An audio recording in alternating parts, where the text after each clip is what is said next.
सबसे पहले मैं जिन्हें निमंत्रण देने जा रहा हूं, जिन्हें आग्रह करने जा रहा हूं, हमारे दिल्ली प्रांत और एनसीआर के प्रधान श्रीमान ललित गुप्ता जी। ललित गुप्ता जी किसी भी परिचय के मोहताज नहीं हैं, सभी उनसे भली भांति परिचित हैं। लेकिन आज चूंकि पहली बार हमारी योग गोष्ठी यूट्यूब पर भी है, लाइव है, और कुछ ऐसे भी साधक, ऐसे परिवार, ऐसे भी सज्जन, हमारे मित्र ऐसे भी जुड़े हैं कई कई जगह से, उनके लिए अवश्य का थोड़ा परिचय दे दूं। श्रीमान ललित गुप्ता जी 1985 से भारतीय योग संस्थान के संपर्क में आए, लगभग 35 वर्ष हो गए। निष्काम सेवा ही इनका जीवन का एकमात्र और केवल एकमात्र उद्देश्य बना। ईश्वर प्रणिधान को इन्होंने सच्चे सच्चे मन से अपनाया है और वो सभी को नजर भी आता है। आप 2010 में दिल्ली प्रांत और एनसीआर के प्रधान बने और इन 35 वर्षों में आपने पूरे देश का भ्रमण किया, मॉरिशस, दुबई और कई और स्थानों का भ्रमण किया योग के प्रचार और प्रसार के लिए। जब आपने 2010 में योग संस्थान का दिल्ली प्रांत के अध्यक्ष का कार्यभार संभाला, उस समय लगभग 450 कक्षाएं थी और दिल्ली में योग मंदिर की जो खपत थी वो लगभग 36,000 के आसपास थी। आज 10 साल हो गए और इन 10 सालों में दोनों ही योग मंजरी के को भी देखें और कक्षाओं को भी देखें तो दोनों ही 3 गुना हो गई हैं। हमारी कक्षाएं 1400 के आसपास हो गई हैं, 1400 को पार कर गई हैं, और योग मंजरी हमारी जो है ना, उसकी दिल्ली के अंदर पूरे हिंदुस्तान से आधे से ज़्यादा खपत, 1 लाख से ज़्यादा की खपत दिल्ली में होती है। और आप जनवरी 2009 से लगातार श्रद्धेय श्री शरदचंद्र अग्रवाल जी, आप दोनों जो योग गोष्ठी के प्रणेता हैं, मैं दोनों का नमन करता हूं। आप लगातार योग गोष्ठी को निर्बाध चला रहे हैं और आपका एकमात्र उद्देश्य ये भी है, आपने कई बार अपने वक्तव्य में कहा भी है कि अपने साधकों का निर्माण करना, वक्ताओं का निर्माण करना। हमारे अंदर इतनी क्षमता है, हमारे साधकों के अंदर, उनकी क्षमता उभर के आए, उनका निर्माण करना एकमात्र उद्देश्य रहा है। मैं आपका बहुत बहुत अभिनंदन करता हूं। और एक बात और अवश्य कहना चाहूँगा कि सर, जब आपने भी कार्यभार संभाला था प्रधान का, दिल्ली प्रांत और एनसीआर के प्रधान का, उस समय स्थिति इस प्रकार से थी कि हम सभी लोग ये कहते थे कि श्रीमान ललित गुप्ता जी जो पेशे से चार्टर्ड अकाउंटेंट हैं और योग संस्थान से भी जुड़े हुए हैं। आज परिस्थिति बदल गई है। आज सभी ये कहते हैं कि श्रीमान ललित गुप्ता जी जो दिल्ली प्रांत और एनसीआर के प्रधान हैं, योग में इतने योगमयी हो चुके हैं और साथ में कहते हैं वो सीए भी हैं, चार्टर्ड अकाउंटेंट भी हैं। तो परिस्थिति आपने पलट कर रख दी, आप इतने योगमयी हुए हैं। मैं आपका हृदय से अभिनंदन करता हूँ, स्वागत करता हूँ श्रीमान ललित गुप्ता जी का। ललित गुप्ता जी से निवेदन करूंगा कि ललित गुप्ता जी, आज की जो ये वार्ता होने वाली है, जब आप जितने वक्ता हैं उन सबको एक सही टोन और टेनर इसका सेट करें, सबको दिशा दें, और आपको निमंत्रण है श्रीमान ललित गुप्ता जी। आप सभी का हार्दिक अभिनंदन है।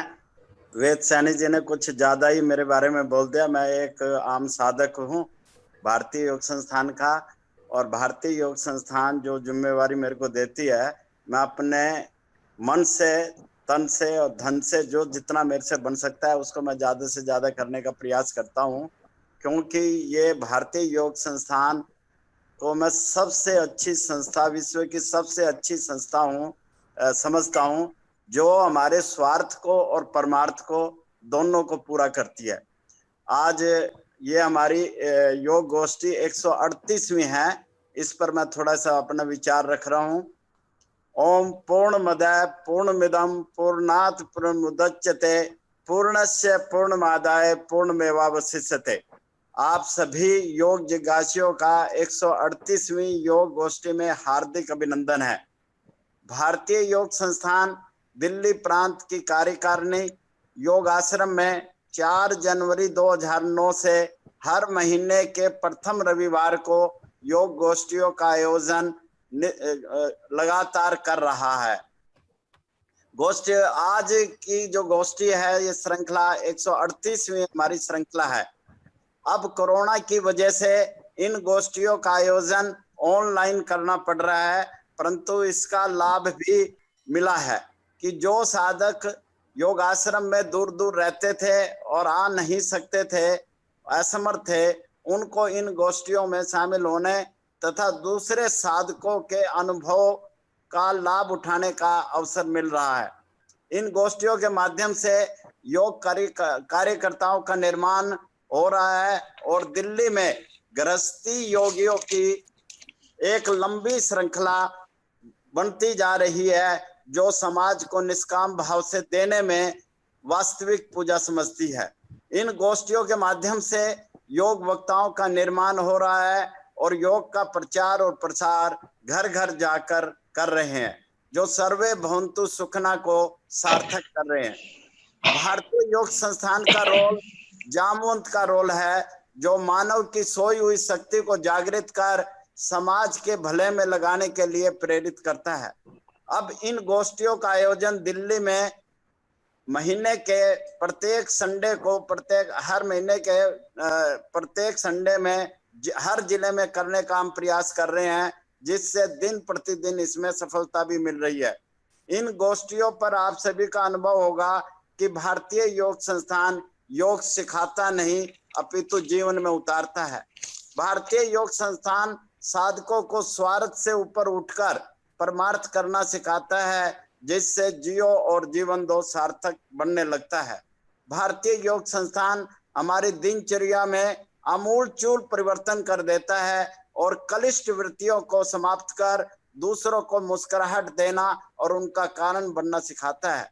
भारतीय योग संस्थान इन योग गोष्ठियों के माध्यम से आत्म चिंतन करना सिखाता है, हमें प्रेम पूर्वक व्यवहार करना सिखाता है, वाणी में मधुरता लाता है, क्रोध रहित जीवन जीना सिखाता है, हमेशा प्रसन्नचित्त रहना, दूसरों के दुखों में हमदर्द होना, मान अपमान में सम रहना, अहिंसा का पालन करना, हमेशा प्रसन्न रहना सिखाता है।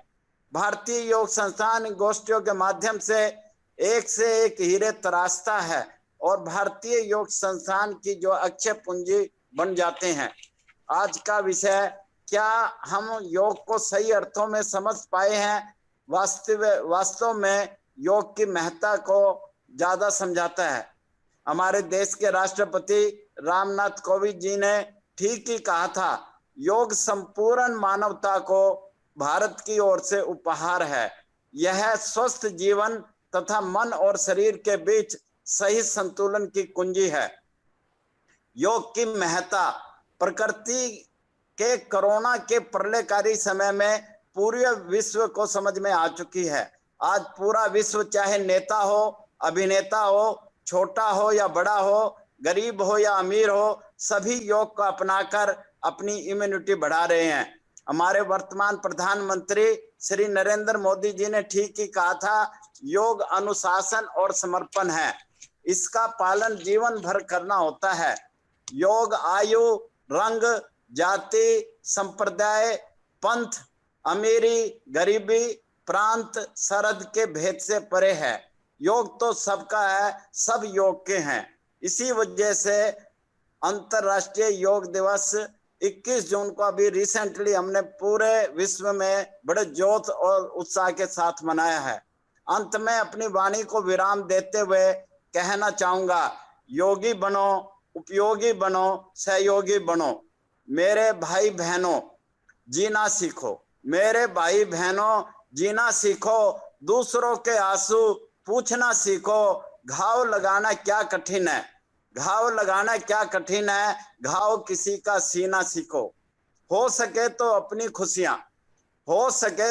खुशियां दर्द के मारों में बांट दो, वरना जिंदगी का ये